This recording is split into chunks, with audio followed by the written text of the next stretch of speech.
I mean, fellas, we have to get into it right away today with Roto World headlines because a monster trade last night. A monster trade last night. Christian McCaffrey traded to the 49ers while Thursday Night Football was still going on. We get hit with this. Yeah. Obviously a massive package of day 2 you picks. blinked and you missed like 3 pick sixes or something like that from Andy Dalton. At least. least. It was just like, whoa, CMC. And you're like, what, another one? It was just a lot going on. It was a lot going on. And we're going to get into, let's get into the impact right away, and then we'll talk about McCaffrey short term this week. Obviously, for the Niners, who have had a ton of different faces in this backfield, now they get a franchise star that you know where the ball is going. Yeah, I mean, look, Chris McCaffrey, in terms of actionable items, there's not much. Every week that McCaffrey is healthy, you're starting him. But for a guy that went top 2 in most fantasy drafts this year, you're excited because, wow, now there's a chance he might actually become the guy you drafted him to be. Understand that so far this year, Chris McCaffrey has 9 red zone touches. The Niners have 24. Yep. I mean, we're looking at 3 Big times boost. as many. 3 times as many, and obviously when they get in close, you don't give up 4 draft picks to, use him as a decoy. Cut to, like whatever, using him as a decoy, and then they're tackle eligible to Trent Williams. But the fact of the matter is that this is a team that's going to be in scoring position more often, with a better offensive line, with a much more creative play caller, and I mean, Chris McCaffrey, you can talk about this, Connor, as well. Like, from an X's and O standpoint, is there a better fit than the run scheme that Shanahan likes to use and Chris McCaffrey's skill set? Not at all. This is where you'd want him to be if you handpicked a spot for him, especially the outside zone ability of this rushing team. They are a screen-heavy team, getting the ball in his hands. Just the amount of touches and creative touches he gets now is a gigantic boost on its own. Yeah, I think so. And look, I think that maybe his usage might not increase in San Francisco relative to Carolina, but the efficiency will go up, and more importantly, the touchdown potential goes up. So I think we can get into the impact on every other San Francisco 49er. We will. But I think that for McCaffrey, his stock definitely goes up. 49ers top 10 in the NFL in yards per play, Carolina bottom 3. I mean, again, just like numbers that tell you what you know from watching football. The Niners are a good offense. The Panthers are awful. Just CMC getting out of there and going there, I think not only raises his fantasy stock, but the fantasy stock of the entire team, especially, I think Jimmy Garoppolo suddenly becomes really interesting here. He's had back-to-back games of 18 or more fantasy points now, and you think about a quarterback, whoever that is, a quarterback that gets to play behind that offensive line and has Deebo Samuel, Brandon AYUK, George Kittle, and Chris McCaffrey to throw to, with a pretty good play caller and Kyle Shanahan, maybe not when you get down to 2 minutes left in the game, but whatever. Honestly, this is very exciting. I think Garoppolo, who already made my love list this week as a bye-week streamer, we're now getting into the heart of fantasy football season where every week there's going to be buys. And so I think Garoppolo very much on the streaming quarterback radar. If you're in a 14-team league, you're in a 2-quarterback league, Superflex league, anything deeper than that, Garoppolo's probably already rostered, but I think he's a must roster in any format like that. And I think he's a viable mid-tier QB2 the rest of the way. Before we talk about the rest of the roster and the impact that McCaffrey will have, let's take a look at this week and maybe temper some expectations, as Kyle Shanahan had a quote on KNBR this morning. He said, "I'm still up in the air whether we're going to be able to get him here for Sunday or not. I know for sure he'll be here the following Sunday, but that's kind of why I'm in wait-and-see approach for now." So you might have to, if you have Christian McCaffrey on your roster, you're going to have to follow this very closely this week. But the most important thing is how this impacts the 49ers offense long-term and going forward. Yeah, and in terms of the way this has shifted their Super Bowl odds, they moved from plus 1,800 to plus 1,400 to That's crazy, Bowl. right? That's a little excessive. Yeah, I don't think Christian McCaffrey moves the needle that much, and the reason is that they already have Deebo Samuel, who's maybe the closest approximation of McCaffrey outside of the running backs like Kamara, Eckler, Right. Saquon. They were running the ball effectively. Yes. Like Jeff Wilson Jr.'s had some nice games. Like Deebo's getting his. Like it's not like he's a good player and he's better than what they've had. But I mean, it's not like all of a sudden here's a team that had no run game. Like that's the thing about Shanahan, and that's what's so exciting about CMC in this offense is that whoever it is, like, hey, you random Tevin Coleman, the ghost of Tevin Coleman scores 2 touchdowns the last a couple weeks ago. Like, whoever's the starting running back for Kyle Shanahan has fantasy value, and now you get one of the best in the NFL from a pure skill standpoint and put him into that system. Very exciting. But yes, they were running the ball already effectively. There is a case to be made that Christian McCaffrey affects the line more than any other running back in the league just because of what he offers in the pass game as well. Like Christian McCaffrey, in terms of how bookmakers set odds, he moves the line more than Jonathan Taylor because Jonathan Taylor, despite being a better runner, isn't as valuable as a receiver. But still, McCaffrey's worth a point to the line, particularly in San Francisco, and the line moved from Niners plus 2.5 against KC to plus 2 after the trade. But Carolina, that line against Tampa Bay went out from 10.5 to 13. So while we're sitting here so excited about Christian McCaffrey, for those rostering Jeff Wilson and Elijah Mitchell, getting production from Jeff Wilson all year, what does this mean for them now? Welcome to Dumpsville, population U. Look, Chris McCaffrey has a history of being injured, obviously, and so we know the starting running back of the 49ers has value. So Jeff Wilson now, Elijah Mitchell when he comes back, like those are the guys you're going to want to roster as insurance for Christian McCaffrey. But yes, if you've been rolling out Jeff Wilson Jr. because he's been getting like 18 or so touches the last couple of weeks, yes, you just lost a starting running back. And if you've been holding on to Elijah Mitchell saying like, hey, and I got a couple more weeks and then I'm getting a starting running back, no, you're not. You're getting an insurance back. And so depending on sort of your roster situation, I don't have a problem dropping either guy. After this, I mean, Mitchell's already on your IR spot, but Wilson will get the bulk of the work against the Chiefs this week, regardless of McCaffrey. We'll talk about him in one more second. But he already made the hate list. I'm outside the top 20. This isn't a great matchup against the Chiefs. Kansas City over the last 4 weeks. The Chiefs here are the third best running defense in the NFL. And so I don't know, like Wilson's like a high-end flex this week for you, and then fairly useless, I think, unless there's an injury to McCaffrey, and then when Mitchell comes back, Wilson's even more useless. Is it time to trade Deebo Samuel or Brandon AYUK, see what we can get for them? Because I don't necessarily think this is the best for them, just introducing another high-usage guy into the offense, maybe at their expense. I don't think so for me. I mean, you guys tell me if you disagree here, but Deebo Samuel, they were already starting to limit his rushing. The first 2 weeks, he had 12 rushing attempts. Weeks 3 through 6, 3, 4, 5, 6, so 4 different games, twice as many games, and he has 11 total rushing attempts. So already they've been easing him out of the running game, and they're going to continue to do that. McCaffrey. Having said that, weeks 3 through 6, even though he's averaging only 3 carries a game, he was still really, really productive. So with McCaffrey there, instead of 3 carries a game, does he get 1? Whatever. Do they do a sweep with him or something? He's still going to be a wide receiver 1. I don't know that I'm necessarily trying to trade him. And I think whatever small usage that comes down for Deebo and AYUK, I think makes up for the fact that this is even a more dynamic offense, and they're going to be in scoring position more offense. So I think there's not a huge move in terms of fantasy value for those guys. I think sometimes because of Deebo's rushing production last year, we forget how good he is as a standalone wide receiver. He's ridiculous. When he's featured as a true wide receiver, target-wise, he produces week in and week out, and maybe this even opens things up for a little bit as well. And I wonder, this is just a thought that's sort of occurring to me, but I wonder if the Niners saw what Mike McDaniel's doing in Miami, their former guy, and just seeing just how creative that offense has been with all that speed and versatility between Waddle and Hill and Mostert and Chase Edmonds on some level, and even Mike Gesicki's now getting into the mix. And I wonder if they thought, hey, you know what? Between our guy, if we add McCaffrey to the guys we already have, we could do a version of that. So I don't know. I think if I'm a Niners fan, I'm pretty excited this morning. I think so, and I think it's good news, getting away from fantasy, just in terms of the Niners and their outlook. Deebo Samuel is better as a wide receiver. He adds more value there.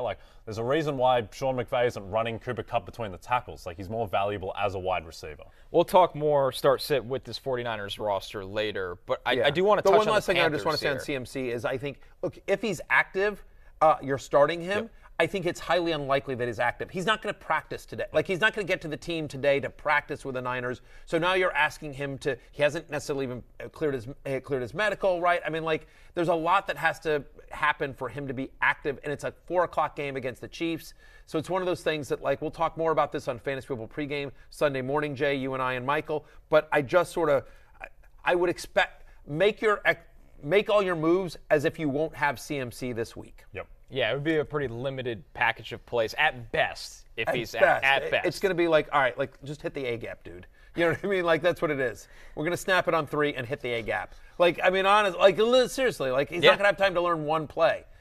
So we take all of that excitement about the new look 49ers offense, and now we have to look at the other side of things. The team that is favored, I think, by about 50% right now to have the number 1 overall pick in the draft, the Carolina Panthers.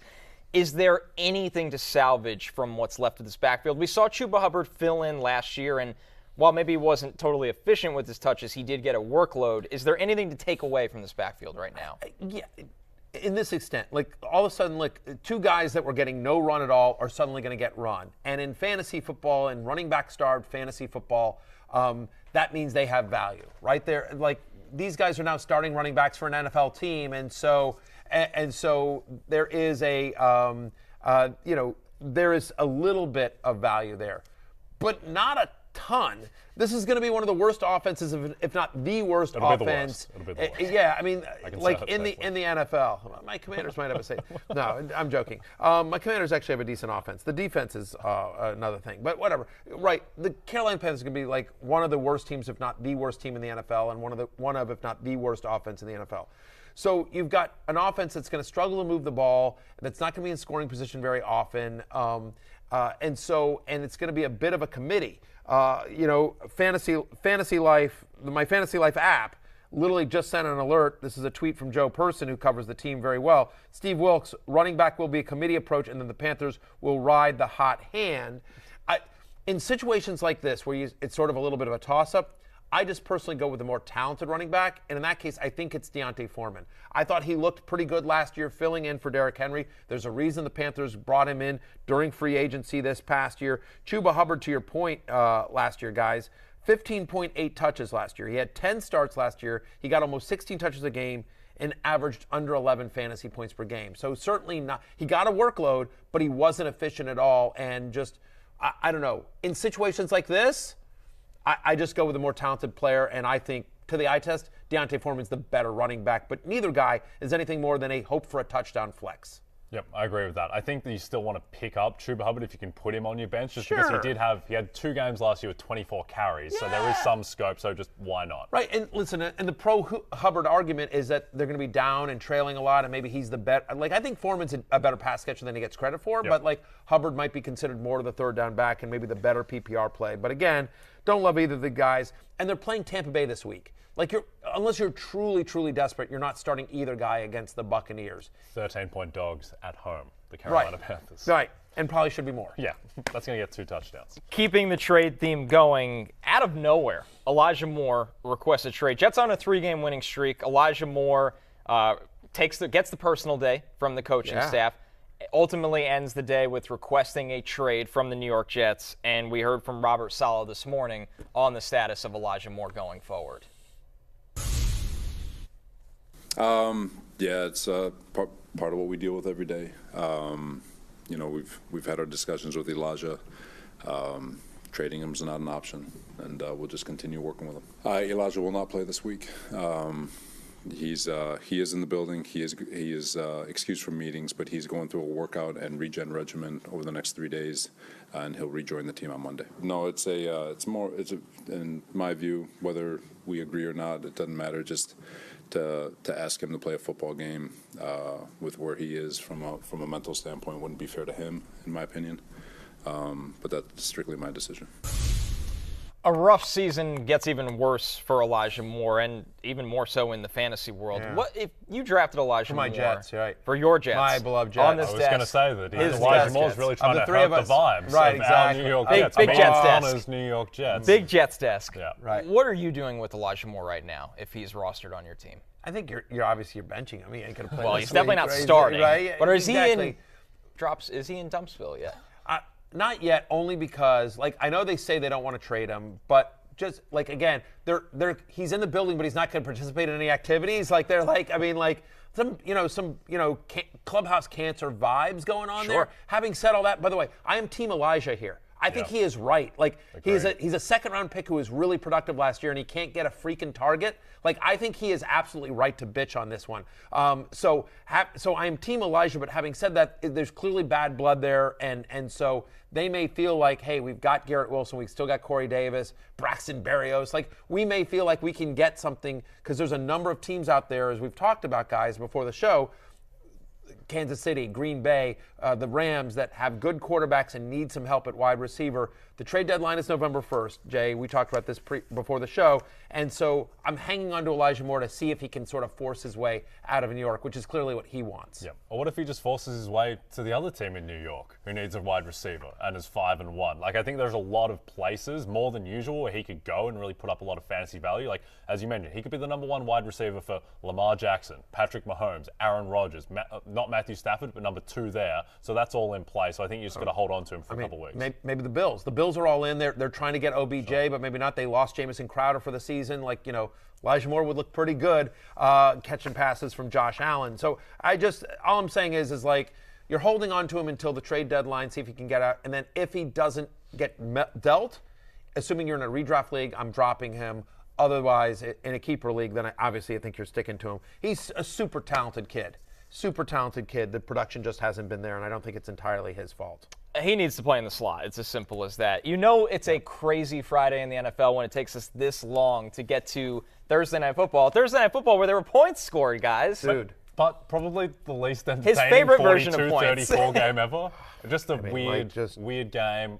It entirely turned on the two back-to-back pick sixes, Correct. which is absurd, and that just tanked the whole game. Like really. in 65 seconds we had two pick sixes. I mean, right, but it was like for the longest time it was the most useless. I mean, there were a ton of points scored, but they were all useless. Like the Arizona defense scores 2 pick sixes. So some people started, but it wasn't like it wasn't across the board, right? Shaheed scores the first touchdown. Keontae Ingram gets a rushing touchdown. You're like, the human Dortch, who we've like, Rondale Moore was right there. DeAndre Hopkins, who you targeted on every other play, you couldn't give him because you know how many of us had anytime touchdown for DeAndre Hopkins? No, Kyler Murray, you couldn't. Like, what are we doing? There wasn't even a new Call of Duty this weekend. Like, come on, like help a brother out. That's all I'm asking. Could you get Nuke something in the end zone? So it was tough there. But let's go through this real quickly.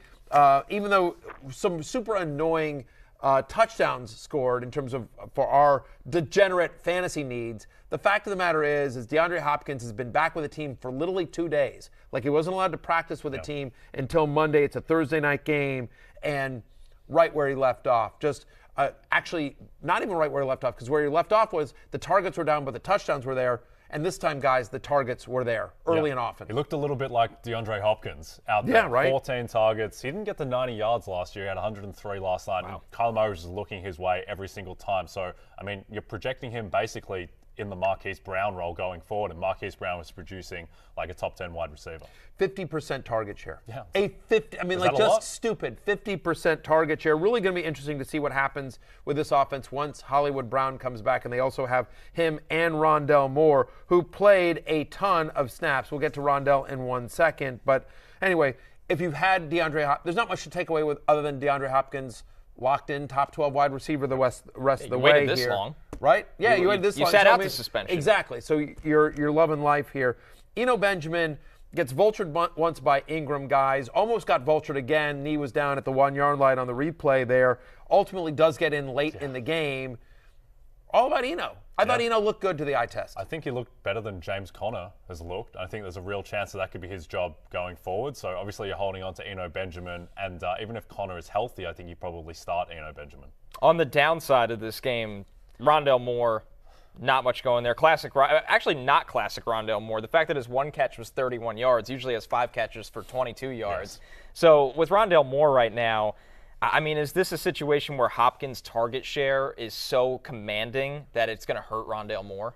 I'm willing to throw out this entire game, honestly. No, seriously, in this sense. Like, This game hurt you. It No, really look, hurt I you. mean, no player on the Cardinals ran more routes last night than Rondell Moore. He only got 2 targets, so it was just kind of a weird game. Again, Jay's absolutely right. Those 2 pick sixes, both within 2 minutes of each other, completely skewed the game. All of a sudden, out of nowhere, the Cardinals have 14 points, and their offense hasn't had to do a thing. Yep. And so I think that, and it's on a short week, and it's the first week that Hopkins is back. Let's see what happens next week when they've had 10 days to prepare for the Vikings and to work Hopkins in. I think it was just a little bit of like, hey, primetime game. They want to bring Hopkins back. Real quickly on your Eno Benjamin point, I could see a scenario where he's basically Chase Edmonds from last year. Sure. Like we thought coming to the season it was going to be all James Conner. And I think Benjamin has played well enough. With like at least 16 touches now in a couple of straight games, he's looked good. He's caught the ball well. He's run hard between the tackles as well. I think he's carved out, if nothing else, the Chase Edmonds role from last year, along with James Conner. Quiet game for Zach Ertz. Whatever. What are you going to do?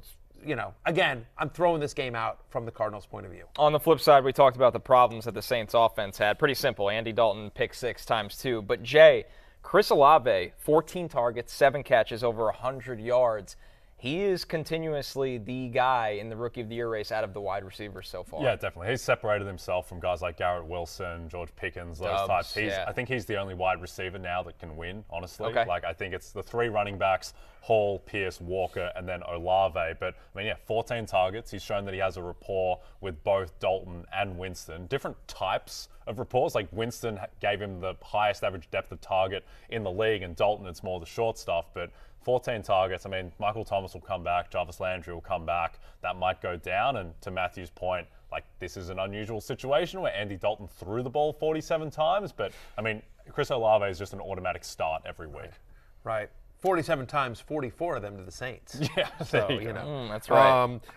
But anyway, Olave is a locked-in starter going forward. You like his schedule, by the way, coming up: home to Vegas, home to the Ravens, at Pittsburgh.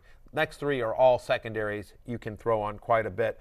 Why won't the Saints let Alvin Kamara score a touchdown? Why do the Saints hate Alvin Kamara with a fiery passion? They gave him a couple touches in the red zone, but right up the middle. I know. Like, you have one of the most athletic, great running backs in space. And what do? You make sure he's nowhere near space. You're like, we're going to run you right up the middle. Oh, we've got a pass. Let's throw Mark Ingram. My man, Mark Ingram. Like, yeah. I was sweating this. So we had the over on 4.5 receptions for Alvin Kamara, and it wasn't looking like he was going to get there. Then he had one drive where he caught 3, and then ultimately he winds up getting the over, and that cashes. But for 3.5 quarters of that game, it looked like, what is going on? I know, but at the same time, Alvin Kamara's back. He looks like Alvin Kamara. Yeah. 2 weeks prior to last night, 23 carries, 19 carries. He was on track for the same before the game just blew up because of Dalton. But still, he gets the 7 receptions. He is back. He's going to be a top 5 to 7 running back going forward. I think no question. I will say this, by the way. He's the only running back in the NFL with over 100 touches and 0 touchdowns. But by the way, positive regression. Exactly. Positive regression is coming. I actually think Alvin Kamara weirdly is a buy low. Even though, he put up 17.5 fantasy points. Yep. Most managers are probably really happy with that. But if you can find a frustrated manager of Alvin Kamara, I actually think he will be better than he has been so far. And, whatever. Taysom Hill, another Taysom Hill game. Doesn't play a ton of snaps, gets in the end zone. Kamara, most touches in the NFL without a touchdown this season. That feels a bit fluky. I think that trend will turn in the right direction. But Juwan Johnson, by the way, is pretty interesting. He scored the 2 touchdowns here. We talked about him as a tight end streamer on the show yesterday as well. We liked him. We liked the over on his reception, on the reception props as well. When Adam Trotman comes back, let's see what the usage is. But Juwan Johnson is a talent that they like a lot there. Hey, it's Matthew Berry from NBC Sports and RotoWorld.com.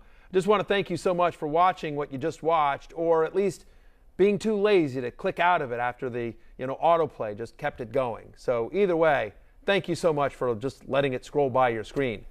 And now I'd like to ask you respectfully, please subscribe to the NFL on NBC YouTube channel for the latest NFL news, fantasy headlines from RotoWorld, and betting analysis from NBC Sports Edge.